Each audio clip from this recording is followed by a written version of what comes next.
Hello दोस्तों, good afternoon. जैसा कि हम लोग क्या पढ़ रहे हैं, हम लोग पढ़ रहे हैं एम फार्मा सेकेंड सेमेस्टर चल रहा है। क्या चल रहा है?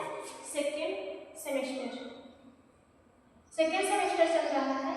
सेकेंड सेमेस्टर में हमारी जो सब्जेक्ट है, सेकेंड सेमेस्टर में एक सब्जेक्ट है molecular pharmaceuticals, nano technology and targeted drug delivery system. Molecular pharmaceutics and nanotechnology and targeted drug delivery system, ये हूबहू वैसा ही जैसे आप बी फार्म में एडवांटेज ड्रग डिलीवरी सिस्टम को पढ़ रहा है। एडवांटेज नहीं होगा, नोवेल ड्रग डिलीवरी सिस्टम था। एक बी फार्मा 8 सेमेस्टर में या फिर 7 सेमेस्टर में था। एक आपका बहुत ही पॉपुलर सब्जेक्ट था जिसको हम लोग नोवेल बोलते थे, नोवेल ड्रग डिलीवरी सिस्टम। कौन सा था? Novel drug delivery system.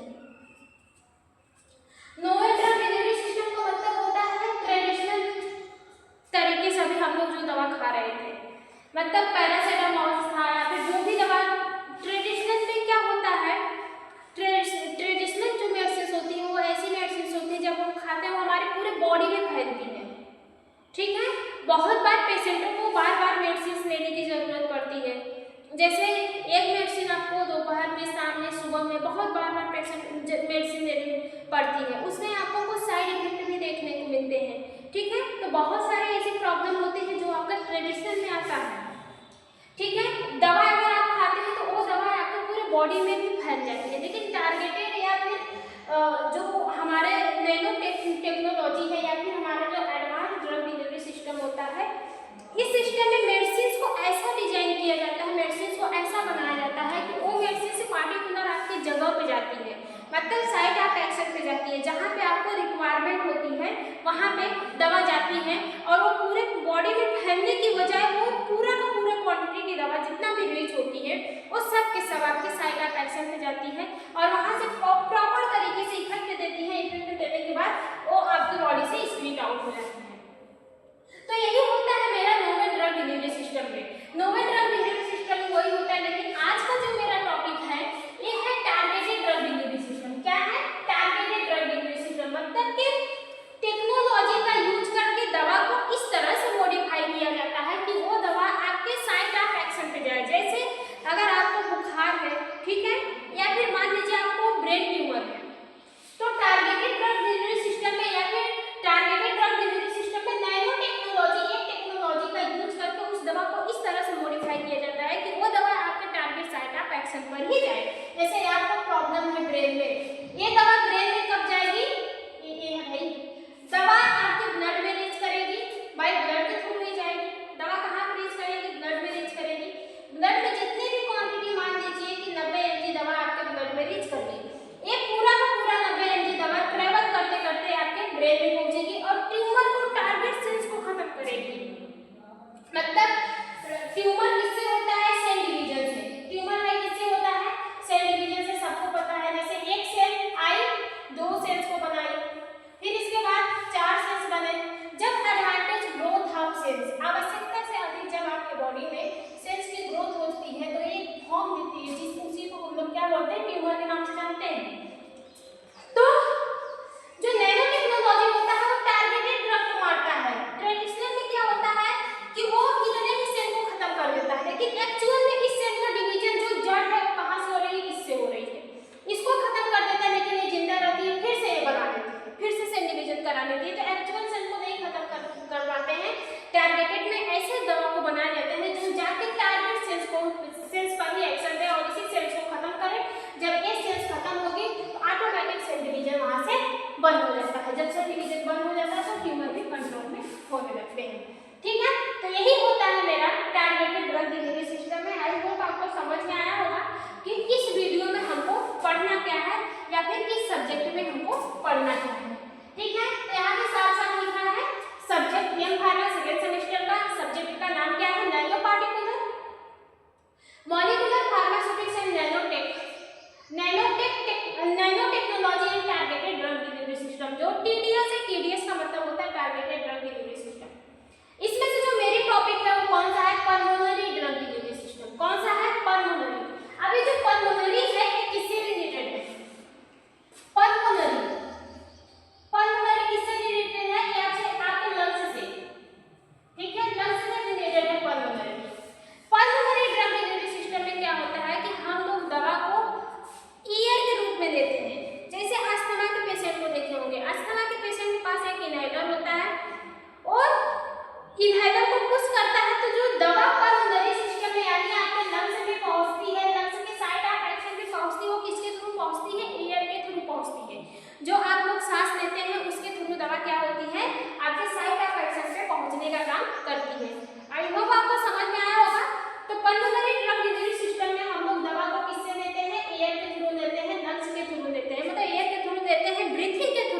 दवा हमारे टारगेट साइट ऑफ एक्शन पे पहुंचती है और वहां पे अपना एक्शन देती है। ठीक है, बात समझ में आ रहा है सबको? तो ठीक है, एक फिर इसके बाद क्या है, इंट्रोडक्शन की बात कर लेते हैं। तो साथ साथ लिखा है पल्मोनरी ड्रग डिलीवरी सिस्टम, जिसको PDDS के नाम से जानते हैं। P मतलब होता है pulmonary drug delivery system. It is a system in which drug are administered through the lungs by inhalation to produce systemic effect. यही बोल रहा है कि जो पल्मोनरी ड्रग डिलीवरी सिस्टम है, एक टाइप की ऐसा सिस्टम होता है जिससे हम लोग दवा को एडमिनिस्ट्रेट करते हैं, मतलब दवा को लेते हैं। दवा को क्या करते हैं? दवा को लेते हैं। ठीक है, कि कहाँ पे लेते हैं? लंग्स में दवा को लेकर, मतलब एडमिनिस्ट्रेट करते हैं। दवा को हम लोग लेते हैं, किसके थ्रू लेते हैं? एयर के थ्रू लेते हैं और उस दवा को इंजेक्ट करते हैं लंग्स में। ठीक है, जो कि लंग्स में जाने के बाद लोकल और सिस्टमैटिक इफेक्ट को देता है। लंग्स में कोई भी प्रॉब्लम होती है तो टारगेट साइट ऑफ एक्शन दवा रीच करती है और अपना वहां पे साइट ऑफ एक्शन को, मतलब अपना इफेक्ट देती है। तो यही है pulmonary drug delivery system. It is a system in which drug are administered through the lungs. ठीक है, बाय इनहेलेशन, मतलब इनहेलेशन के द्वारा, ब्रीथिंग के द्वारा हम लोग दवा को सांस के थ्रू देते हैं और उसको कहाँ पे एडमिनिस्ट्रेट करते हैं? लंग्स में करते हैं। और इसी सिस्टम को क्या, किस नाम से जानते हैं? Pulmonary drug delivery system. ये दवा लोकल और सिस्टमैटिक इफेक्ट शो कर सकती है। इसके अलावा हम लोग इनहेलेशन से हम लोग ब्रेन के लिए भी ट्रीटमेंट हो जाता है। डेफिनेशन की बात कर ले। ठीक है, pulmonary drug delivery it is a method of delivering drug into the lungs. सीधा सीधा बोल रहा है, जो पल्मोनरी ड्रग डिलीवरी सिस्टम होता है वो एक टाइप का मेथड होता है जिसके थ्रू हम लोग दवा को डिलीवर करते हैं। कहाँ पे? लंग्स में। आई होप समझ में आ रहा होगा। पल्मोनरी ड्रग डिलीवरी सिस्टम एक टाइप का क्या है? मेथड है। इस मेथड के थ्रू हम लोग दवा को डिलीवर करने का काम करते हैं, दवा को पहुंचाने का काम करते हैं। कहाँ पे? लंग्स में पहुंचाने का काम करते हैं। देखो, जो मेरा टारगेटेड ड्रग डिलीवरी सिस्टम होता है, एक मिनट, जो मेरा टारगेटेड ड्रग डिलीवरी सिस्टम होता है ये मेरा एडवांस टेक्निक है। ठीक है, एडवांस टेक्निक से बनाए गए हैं। अब सोचो, एकदम इसको समझने के लिए एकदम एग्जांपल ले लो। एकदम सब लोगों ने डिलीवरी करवाई है, जोमेटो से, मीशो से, हर एक चीज से डिलीवरी होती है। डिलीवरी वाला जब आप प्रोडक्ट को बुक करते हैं, यानी वन प्रोडक्ट आपका फूड से रिलेटेड हो गया, ठीक है, कोई भी फैशन डिजाइनर प्रोडक्ट, चाहे जो भी आप प्रोडक्ट बुक करते हैं, वो प्रोडक्ट घूमते घूमते घूमते घूमते पूरे शहर में घूमता है, पूरे शहर में घूमता है, लेकिन वो एक्चुअल में डिलीवरी कहाँ पे करता है? आपके होम में करता है, जहाँ जहाँ का आपका परमानेंट एड्रेस रहता है वहाँ पे करता है। बात समझ में आ रही है? लेकिन वो घूमता कहाँ से? पूरे बॉडी में घूमता है, मतलब पूरे शहर में घूमता है। जो डिलीवर बॉय रहता है, जो डिलीवरी को पहुँचाता है, वो पूरे शहर में घूमता ही रहता है, लेकिन एक्चुअल में वो प्रोडक्ट को जहाँ पे देना पड़ता है वो क्या होता है? आपका होम होता है। तो ऐसे हमारे एडवांस टेक्निक भी होती हैं। वो दवा को तो बनाती है, वो दवा आपको पूरे बॉडी में मूव तो करती है, ब्लड के थ्रू पूरे बॉडी में जाएगी, लेकिन एक्चुअल में रीच कहाँ पे करती है? आपके साइट ऑफ एक्शन पे। जैसे मान लीजिए ब्रेन में आपको प्रॉब्लम है, या फिर मान लीजिए लीवर में प्रॉब्लम है, आपने दवा खाया, एक मिनट, आपको लीवर में प्रॉब्लम है, आप दवा खाएं। लीवर में प्रॉब्लम है, आपने क्या किया? एक दवा ले लिए, चाहे जो भी, ठीक है, हेपेटाइटिस की बीमारी है तो उसमें दवा ले लिए, तो वो दवा आपके कहाँ पे पहुंचेगी? ब्लड में पहुंचेगी। ब्लड में पहुंचने के बाद कहाँ पे पहुंचेगी? टिश्यू में पहुंचेगी। ब्लड में दवा का एब्जॉर्प्शन होता है, टिश्यू में दवा, जब दवा टिश्यू में पहुंचती है तो उसको डिस्ट्रीब्यूशन करते हैं। ब्लड से दवा आपके पूरे बॉडी में मूव करेगी, पूरे बॉडी में जहाँ जहाँ ब्लड जाएगा, ब्लड के थ्रू दवा हर बॉडी में मूव करेगी, लेकिन और वहीं पे जाएगी साइट ऑफ एक्शन में, जहाँ पे मतलब लीवर के पास ही सारी दवा जाके एब्जॉर्ब हो जाएगी। मतलब लीवर के पास कुछ प्रोटीन्स होते हैं, कुछ रिसेप्टर्स होते हैं, जो स्पेसिफिक रिसेप्टर्स होते हैं, और हर दवा अपने स्पेसिफिक रिसेप्टर से बाइंड करती है और वहाँ पे अपना इफेक्ट शो करती है। तो जो हमारा एडवांस टेक्नोलॉजी होता है या फिर टारगेटेड डिलीवरी सिस्टम जो होता है, ये दवा को टारगेट साइट ऑफ एक्शन पे पहुंचाने का काम करती है। इससे ये फायदा होता है कि दवा का प्रॉपर एक्शन देखने को मिलता है, साइड इफेक्ट को मिनिमाइज किया जा सकता है, मैक्सिमम अमाउंट ऑफ दवा पहुंचाया जाता है टारगेट साइट पर। यानी बोल सकते हैं कि जो टारगेटेड ड्रग डिलीवरी सिस्टम होता है, इसके थ्रू हम लोग बायो अवेलेबिलिटी को 100% कैसे सकते हैं। ठीक है, आई होप ठीक है, समझ में आया। तो डिफिनीशन यही कर रहा है, पल्मोनरी ड्रग डिलीवरी सिस्टम जो होता है ये एक टाइप का सिस्टम या फिर मेथड होता है, इसके थ्रू दवा को हम लोग लंग्स में डिलीवर करने का काम करते हैं। एडवांटेज की बात करें, एडवांटेज मतलब होता है फायदा, फायदे की बात करें तो रैपिड ऑनसेट ऑफ एक्शन क्या देता है, रैपिड ऑनसेट ऑफ एक्शन देखने को मिलता है, large surface area for the absorption, और यहाँ पे लार्ज सरफेस एरिया होती है।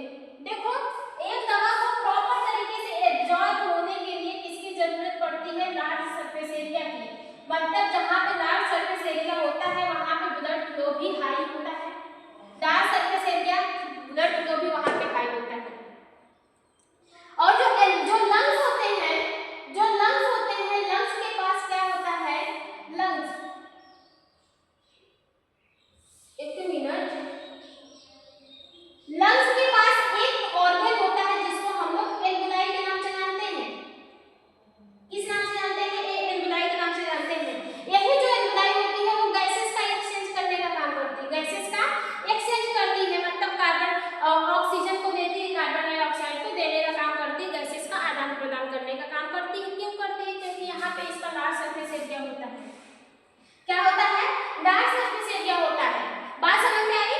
तो लार्ज सरफेस एरिया होने की वजह से यहाँ पे जो एब्जॉर्प्शन होता है वो काफी हाईएस्ट होता है, मतलब एब्जॉर्प्शन रेट इंक्रीज होता है हर दवा का। जहाँ पे लार्ज, देखो दवा हम लोग खाते हैं या फिर फूड खाते हैं, वो फूड जो होता है वो आपके स्टमक में जाता है। जैसे खाना आप खाते हैं, खाना का प्रॉपर तरीके से पाचन कहाँ पे हो जाता है, आपके स्टमक में हो जाता है, स्टमक में ही हो जाता है, लेकिन उसमें जो विटामिन वगैरह रहती हैं वो एब्जॉर्ब कहाँ पे होती है, इंटेस्टाइन में होती है। कहाँ पे होती है, इंटेस्टाइन में होती है। कारण क्या है कि आखिर ये दवा आपके इंटेस्टाइन में ही क्यों एब्जॉर्ब होती है, इसका प्रॉपर तरीके से एब्जॉर्प्शन डिस्ट्रीब्यूशन जो भी होता है एक दवा का प्रॉपर तरीके से मेटाबोलाइज या फिर जो डाइजेशन होता है वो प्रॉपर तरीके से आपका स्टमक में हो जाता है, लेकिन उसका एब्जॉर्प्शन इंटेस्टाइन में क्यों होता है, क्योंकि इंटेस्टाइन में लार्ज सरफेस एरिया होती है, लेकिन स्टमक में लिमिटेड सरफेस एरिया होती है। क्या होती है, लिमिटेड सरफेस एरिया है, मतलब ये एक छोटा सा सरफेस एरिया होता है। इसलिए स्टमक में कोई भी दवा आसानी से, कोई भी न्यूट्रिशंस, कोई भी दवा आसानी से एब्जॉर्ब नहीं हो पाते हैं। जहाँ पे लार्ज सरफेस एरिया होता है वहाँ पे दवा का बेटर एब्जॉर्प्शन देखने को मिलता है। तो इसलिए जितने भी न्यूट्रिशंस होते हैं वो स्टमक को बाईपास करके सीधा जाते हैं, बाईपास नहीं करते हैं, स्टमक के थ्रू जाते हैं और कहाँ से एब्जॉर्ब होते हैं, स्मॉल इंटेस्टाइन में होते हैं। वैसे जो पल्मोनरी होती है वैसे लंग्स में भी हमारे सरफेस एरिया लार्ज होते हैं। लार्ज सरफेस एरिया होने के कारण यहाँ पे एब्जॉर्प्शन का रेट हाई होता है। हाई बायोअवेलेबिलिटी, देखो हाई बायोअवेलेबिलिटी का मतलब होता है कि कितनी दवा आपके ब्लड में पहुंच रही है, कितनी दवा टारगेट साइट ऑफ एक्शन में पहुंच रही है। जैसे आपने 100 mg की दवा खाया, लीवर के पास गया, लीवर का काम क्या है, मेटाबॉलिज्म करना। लीवर का मेन काम क्या होता है, मेटाबॉलिज्म करना। ये लीवर क्या करता है, मेटाबॉलाइज करने के दौरान बेस्ट प्रोडक्ट इसकी बनाने की आदत है। ये बेस्ट प्रोडक्ट को बनाता ही बनाता है, चाहे कोई भी चीज हो। अगर आप एक उसमें से अच्छा चीज निकल रहा है तो बेस्ट तो निकलेगा ही। फूड खाते हैं, फूड में न्यूट्रिशंस वगैरह उसमें प्रॉपर तरीके से एब्जॉर्ब होता है, ठीक है, प्रॉपर तरीके से प्रेजेंस होता है, लेकिन उसको एब्जॉर्ब होने के लिए, उसमें से सिर्फ न्यूट्रिशंस को निकालने के लिए बेस्ट को अच्छे से, जो भोजन होते हैं उसको अच्छे से कूचना पड़ता है, फाड़ना पड़ता है, पीसना पड़ता है, उसमें से बैक्टीरिया, वायरस, फंगस को मारना पड़ता है, फिर जाकर उसमें से एक निचोड़ निकलता है जिसमें न्यूट्रिशंस प्रेजेंस होते हैं, वही न्यूट्रिशंस से जाकर ब्लड में एब्जॉर्ब होते हैं, बाकी बेस्ट प्रोडक्ट बॉडी से निकल जाते हैं। जैसे गन्ने का रस आप निकालते हैं, तो जब गन्ने का रस निकलता है तो आप देखते हैं उसके पीछे भी बहुत सारे बेस्ट प्रोडक्ट होते हैं। तो लीवर भी मेटाबॉलिज्म का काम करता है, ये प्रोडक्ट को बनाने के साथ साथ बेस्ट प्रोडक्ट बहुत ही ज्यादा बनाता है। तो जो दवा होती है, दवा का जब मेटाबॉलिज्म करता है तो उसमें से कुछ दवा को खराब कर देता है, जो बेस्ट प्रोडक्ट में आ जाती है। किसमें आ जाती है, बेस्ट प्रोडक्ट में। तो 100 mg से दवा कितना रीच करती है, सिर्फ 50 mg दवा कहाँ पे पहुँचती है, ब्लड में पहुँचती है, बाकी ब्लड में बोल दे या फिर टारगेट साइट ऑफ एक्शन पे बोल दे पहुँचती है, और बाकी 50% दवा आपकी खराब हो जाती है। लेकिन पल्मोनरी ड्रग डिलीवरी सिस्टम में ऐसा नहीं होता है। क्यों नहीं होता है, क्योंकि सबसे पहले अवॉइड करती है फर्स्ट पास मेटाबॉलिज्म को।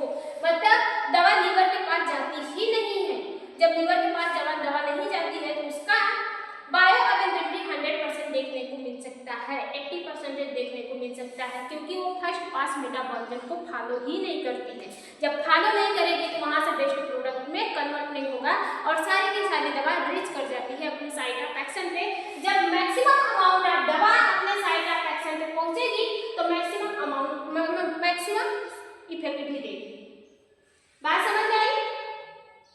तो हाई बायोअवेलेबिलिटी का मतलब होता है कितने अमाउंट में दवा पहुंचती है। तो सबसे ज्यादा अमाउंट में दवा पहुंचती है पल्मोनरी ड्रग डिलीवरी सिस्टम के थ्रू, जिसकी वजह से सबसे ज्यादा बायोअवेलेबिलिटी देखने को मिलती है। जब बायोअवेलेबिलिटी इंक्रीज होगी तो ऑटोमेटिक थेराप्यूटिक इफेक्ट इंक्रीज हो जाएगा। थेराप्यूटिक इफेक्ट क्या होगा? ऑटोमेटिक इंक्रीज हो जाएगा। आई होप आपको समझ में आया होगा। Avoid first pass metabolism, pulmonary drug delivery system first pass metabolism को अवॉइड करने का काम करती है। Non invasive and painless method, जैसे आप टैबलेट खाते हैं, टैबलेट बहुत सारे ऐसे टैबलेट होते हैं जो बेस्ट प्रोडक्ट में होते हैं, जैसे कि उसका स्मेल बहुत गंदा होता है, बहुत कड़वा होता है, आप नहीं खा पाते हैं, बहुत टेस्ट से दवा नहीं खा पाते हैं।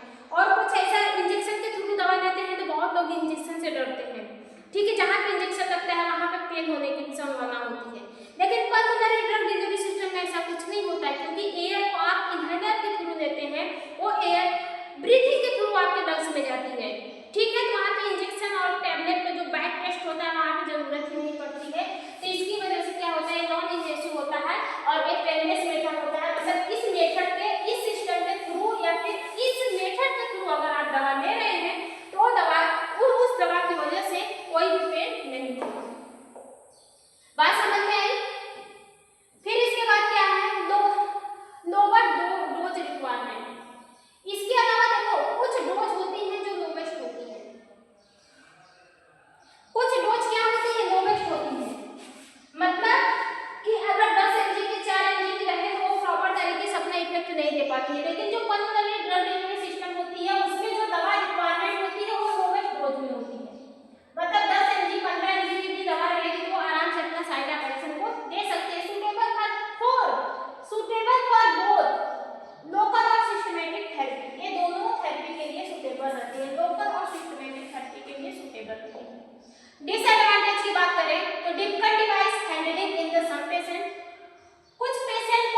की संभावना हो सकती है।